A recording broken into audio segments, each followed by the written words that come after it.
Welcome back, ladies and gentlemen, and still with you and the morning's edition of Good Morning Egypt. And as promised earlier today, of course, we discuss the developments of Egyptian-African ties and relations and focus on many different strategic partnerships between Egypt and African countries in several fields. And for this, we're very much delighted to be joined this morning in the studio by our guest, Mr. Amgd Shawky, the journalist. Mr. Amgd, good morning to you, sir. Good morning. Thank you so much for your time, Mr. Amgd, and thank you for joining us on Good Morning Egypt. My pleasure. You're quite welcome. Thank you so much, sir. Now let's, before we get into all of that, we have a quick update of the news making the headlines where President Abdel Fattah el-Sisi met on Monday with the Prime Minister Mustafa Madbouli and Minister of Industry Khalid Hashim. The meeting included a review of the implementation status of the National Industrial Strategy 2026-2030. The minister indicated that the Ministry of Industry's 2030 vision aims to increase non-oil exports to $100 billion through a comprehensive industrial strategy developed in partnership with the private sector. The strategy encompasses various programs, including an industrial map, productive village initiative, support for struggling factories, legislation and regulation. The minister noted the strategy also identifies 7 priority industries: ready-made garments, textiles, food processing, pharmaceuticals, automotive manufacturing, and the manufacturing of electrical, engineering and electronic equipment. In this regard, President el-Sisi stressed the importance of linking the implementation of each program targeted by the strategy to the specific timelines. So that was some news just to keep our viewers updated on all the recent developments back home. And now starting, of course, with our discussion with the developments between Egypt and African countries. Egypt, of course, leverages its domestic economic evolution to position itself as Africa's premier gateway, and ties between Egypt and African nations have continued to develop throughout the centuries. We have more details in this report, and we'll be right back to begin our discussion. Do stay tuned. The narrative of Africa Rising has transformed from an optimistic economic forecast into a tangible reality driven by structural reforms, regional integration and local leadership. At the heart of this continental renaissance stands Egypt, a nation whose unique history and geographic positioning bridge the Mediterranean and the African continent. No longer viewing its identity through a single regional lens, Cairo has firmly re-anchored its foreign and economic policy within Africa by championing cross-border stability, redefining hydro-diplomacy in the Nile Basin, and transforming its domestic market into a premier logistical hub. Egypt has assumed an indispensable strategic role. It does not merely participate in the continent's growth. Egypt serves as an active engineer of African economic integration and the definitive gateway for global capital. Central to Egypt's continental strategy is a fundamental paradigm shift regarding water diplomacy and cooperative development within the Nile Basin. Recognizing that its own water security is inextricably linked to the prosperity of its upstream neighbors, Cairo has championed development diplomacy across the region. Through the implementation of a dedicated financing mechanism passed by the cabinet, Egypt actively funds and studies critical infrastructure projects in the southern Nile Basin countries. This initiative is backed by a $100 million state contribution alongside private sector mobilization to support vital infrastructure. Furthermore, through bodies like the Egyptian Agency for Partnership for Development, Cairo regularly deploys technical experts to dig subterranean water wells and construct rainwater harvesting dams in Tanzania, Uganda and Kenya. By investing the economic stability and resource management of upstream states, Egypt successfully redefines the Nile from a point of political vulnerability into a corridor of shared regional advancement. Beyond resource management, Egypt also leverages its domestic economic evolution to position itself as Africa's premier gateway to international investment. Egypt has established one of the most stable and attractive investment climates in the region. Global partners, including the United Kingdom, explicitly recognize Egypt as a vital commercial launcher due to its robust domestic infrastructure, vast consumer base, and unparalleled network of trade paths. Welcome back, and of course still with you, and good morning Egypt. Once again delighted to have with us in the studio Mr. Amgd Shawky, our journalist. Once again a very good morning to you, Mr. Amgd. Now let's begin straight away with taking a look at some news related to the strategic and historic ties between Egypt and African countries. Egypt has always had great ties with many African countries around the continent and continues to develop these ties. Yes, this is very much true. Yes. In fact, the relation between Egypt and other African countries have been so long entrenched and well established since mid-50s maybe. The Egyptian leadership a long time ago was well aware that the African relations between relation between African countries and Egypt constitute one of the most important components of the Egyptian foreign policy long time ago. And Egypt has always been supporting other African countries during the liberation movements and their efforts for independence since mid-50s. Egypt under Gamal Abdel Nasser has been so much giving assistance and help to so many African countries. Even from the time of colonialism. Exactly. I mean, with their freedom struggles and their liberation and nationalization, Egypt has played a role in this regard. This was one form of cooperation and good relation between Egypt and other African countries. Because the Egyptian leadership has always been aware that our relations with other African countries are very important for our national security. Indeed. It didn't stop at only giving assistance or supporting them during that era of colonialism, but it extends to cover all aspects of cooperation at the economic, security, political and strategic levels. Egypt has always been giving hand to other African countries like Algeria, like Uganda, like Kenya, like Tanzania, like Congo, so many other countries. Relations between Egypt and the African continent goes at two levels.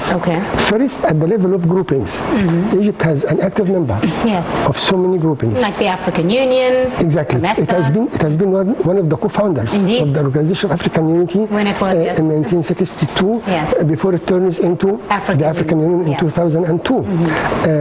It is a major and influential member in the COMESA, and it joins other groupings in East, Southern and Eastern Africa as an observer, like SADC and many other groupings. At the other level, there are bilateral relations between Egypt and other countries directly, like Kenya, like Tanzania, like Somalia, like Djibouti, like, you see. So these relations constitute one of the most important ingredients and components of the Egyptian foreign policy. Absolutely. This is why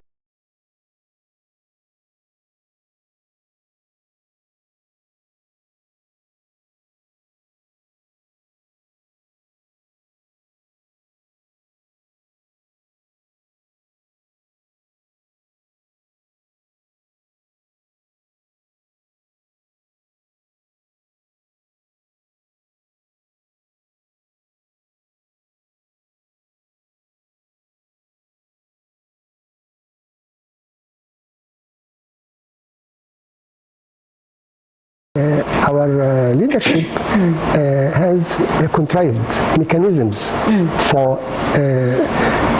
this cooperation would take shape.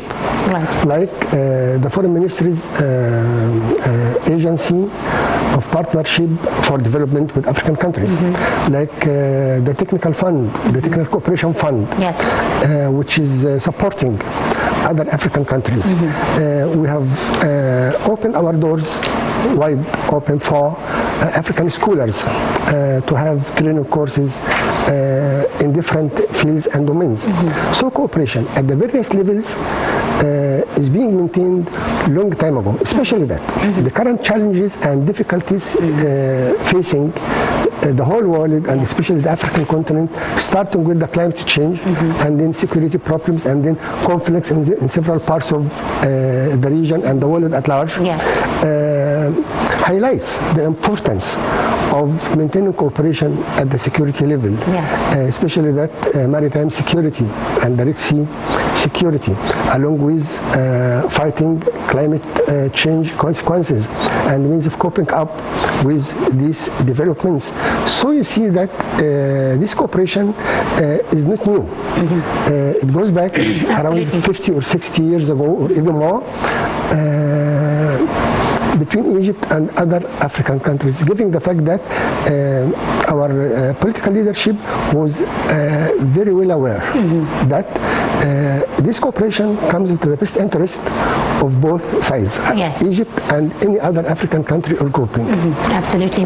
Mr. Amgd, you mentioned several very important issues, so let's try and delve into each one separately. Let's move firstly to the economic collaboration between Egypt and African countries. Egypt is considered a geopolitical bridge linking, of course, Africa with Europe and Asia, and a window really for markets all over the world. How do you see what makes Egypt as an attractive gateway, for example, for investments, international investors seeking investment opportunities and an entrance, so to speak, into the African continent? Yes, very good. As you have just said, Egypt has capitalized on its strategic location, geographic location, as in the middle or the heart of the world. Exactly. It is a wide gateway of other products, European or Asian countries, to the African continent. Also, Egypt has been bound by or committed to many agreements, trade agreements and investment cooperation between with other African countries. So that trade exchange between both sides would go in the optimal way. So economic cooperation is taking shape through signing so many agreements. Even the membership of Egypt in such a grouping like COMESA, which groups more than 22 or 23 African countries, gives room and allows both sides to benefit from the privileges. The membership of this grouping gives both sides for, customs reduction and some privileges for dealing with each other. Mutual benefits and a win-win relationship. Exactly. And this is one of the most important bases of any successful relation. Absolutely. It should be based on mutual interest. Not one body or one party is benefiting from the other or capitalizing on the other, and the other gets nothing.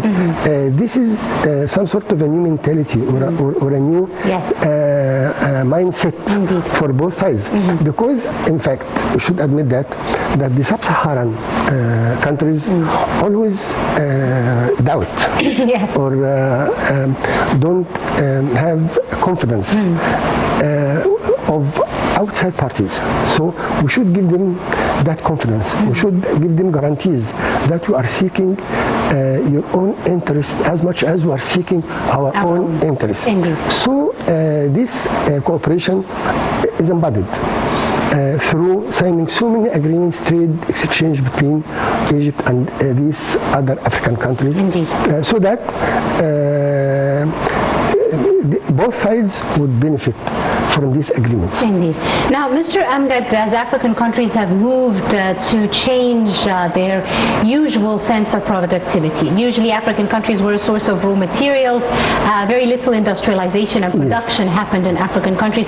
They just were a source of minerals, food, agriculture, crops, etc., exporting the raw material where it becomes industrialized or produced in other countries and back imported into African countries. Now, African countries are changing this, and Egypt is playing a very proactive role in this. The Egyptian state has taken a proactive role in assisting African countries, collaborating with African countries to improve their infrastructure, their industrialization, their road networks, etc. How do you see this very specific role with the exchange of expertise, with the Egyptian... The know-how? Yes, the know-how, with the Egyptian personnel and workers and employees going all around African countries to work on infrastructural projects and national development for these countries? Yes, in fact, you have raised one of the most important forms of cooperation between Egypt and these countries. Because a long time ago, the whole world has been viewing Africa as a source of raw materials, and that's it. and this was not to the benefit of these African countries. But cooperation between Egypt and these other African countries, with the immense and multiple resources and raw material they have, take a different shape, because Egypt started giving them experts and know-hows in different fields. It started taking part in the development process, so that the role in any agreement would not stop at just supplying the other party with the raw material and that all, because they sell it at a very cheap price. But when this material is being exported in its final form, after being industrialized or taking a different shape, it makes a great difference for the best interest of this exporting country. So Egypt has played a very essential and important role in this regard, because it didn't only exchange goods with them or shared investment with them. No, it supplied these countries with experts and the know-how, which we have many of them. So this sort of cooperation marks an integration. Each side gives the other what they have and what the other needs. This is one of the most important forms of cooperation between Egypt and these countries. Absolutely. Now, building on this, Mr. Amgd, let's talk a bit about the African Continental Free Trade Area Agreement. This was one of the main causes championed by Egypt during its presidency of the African Union, and this trade agreement is aimed to integrate African markets across borders and allow easy import-export, easy investment, etc. between African countries. How important do you see this trade area agreement specifically in transforming the African economy as a whole? Very good. I think Egypt is playing a leading role in this regard, because our leadership is also aware and understand that the world is now characterized by groupings. No country can work alone. No country can live alone. So in order to cope up with other groupings, like the European Union, like any other economic or political grouping like BRICS, for instance, we should have our own inter-African group which seeks the interests of its member states.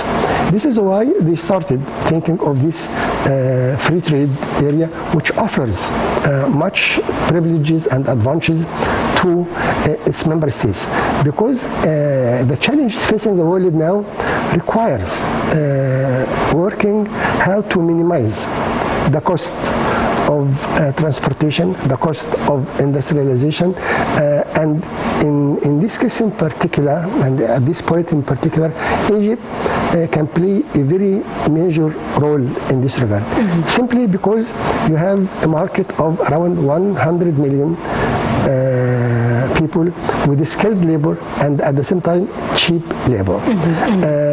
Egypt has helped other countries to improve their infrastructure and the road and railway networks. And I think there is some projects now with other African countries how to extend transportation highways, so that to facilitate exchanging goods and the movement of people and so on. So I think Egypt is also playing a leading role in this regard, out of its conviction that in order to attain or gain or achieve any gains, we should work on the ground, how to materialize these agreements to be put into force or to be put into effect, so that the peoples of these countries would feel the positive results through the fruits of their labor, so to speak. Exactly. So through improving the living conditions. And you know, of course, that Africa is one of the most areas in the world that suffer from poverty and diseases and so many problems. All these problems can be settled and resolved through investments, through creating more jobs for job opportunities. of course, job opportunities for their people, and this would take place through setting up projects. Yes. So at the smaller level or at the wider level, cooperation and starting these projects is very important for both or for all parties concerned. And Egypt is playing a great role because it has the know-how, it has the plans, it has the material that can be used, and it has so many privileges that can be used in this regard. And most importantly, the political will. Exactly, this is the will. If there is a will, there is a way. Absolutely. Exactly. Right, Mr. Amgd, let's move to another very important section, which is that the cooperation amongst Nile Basin countries. This is a very important file, specifically as well for Egypt. Now, Nile Basin countries are essential for Africa's long-term stability as well. How do you see the development of ties with regards to Egypt and these countries, especially with, as you said, the regional conditions? In fact, at this point, I see that cooperation between Egypt and the other 10 Nile Basin countries is a matter of death and life. Yes. For both or for all parties, in fact. Absolutely. We share the lifeline of water, which is the river, the Nile River. So I think the agreements that were signed before are binding to all parties concerned. And we have seen the recent problem with Ethiopia when it started building its own dam, how much it was affecting our own water share. So I think cooperation between Egypt and these Nile Basin countries is much more important than cooperation with any other African countries. Absolutely. Because they are our strategic depth, and they have the source of the Nile, which is a source of life for all the countries involved. For all the countries, especially Egypt, and especially Egypt and Sudan, because we are the downstream countries, and the upstream countries are. And Egypt has actually played a very big role with regards to development projects in Nile Basin countries, with regards to electricity generation, dam building, increasing their regional electricity interconnection projects. Digging water wells. Yes. So they have Kenya and Tanzania and Uganda and many important countries. And you said this is very important in order to reach the win-win scenario that you were discussing. In fact, Egypt is trying to prove, in fact, and on the ground, that it is part of its development process of any country, I mean, of the Nile Basin. It does not deny them the right to achieve the development, but not at the expense of our own water share and our own water interests. So Egypt is already engaged in so many projects, especially that the dam in Tanzania and the other one in Congo, and Egypt has always been also supporting other African countries, especially during the drought era. I mean the drought period. Which is common in many African countries. Exactly. It started digging water wells in impoverished areas and areas that were hit by that drought. So on the ground, we are actually supporting them to show that through joining hands, through being united, we can achieve much more for all of us. Absolutely, sir. Now, of course, this leads me to another issue which is very important for all African countries, which is that of food security and agriculture. With all the unrest that happened in the region and happened globally, food security became a hot topic for many African countries, for many countries really all around the world, not just in Africa. How do you see agricultural cooperation between Egypt and African countries improving food security for African nations as a whole? It is part of a series. Because food security will not be achieved unless we have enhanced this cooperation in the agriculture field, unless we can have a transportation network that allow for the exchange of goods. Food security is not leisure, is not some sort of recreation. No, it is an essential issue for all countries in the world, especially that for the past 5 or 6 years, the world has been hit by so many crises that affected the chains of supply and the production of so many food products and cereals like wheat, like maize, like rice. Really. Exactly. So I think this is part of cooperation, and this necessitates more cooperation to achieve that food security. This highlights the importance of that cooperation, which makes cooperation in this regard, agriculture and intermediate industries that take part in the food or food production process, necessitates more cooperation and makes it a matter also of death and life, because water, food security, and security in general, not only food security, is very essential. They are interrelated. You cannot, and interdependent as well. Exactly. You cannot work, you cannot thrive, you cannot succeed without security. You cannot succeed in an unstable conditions, and that's it. Right, I'm afraid we've run out of time very quickly with you, sir. I'd like to thank you very, very much, Mr. Amgd Shawky, our journalist and our guest. Many thanks, sir, for your time and for joining us on this edition of Good Morning. It was my pleasure. Thank you very much. The pleasure is ours. Thank you very much, sir. And with that, we wrap up the first segment. But do stay tuned. We now take you to our press review for this morning, and we'll be right back with more on this morning's edition of Good Morning Egypt.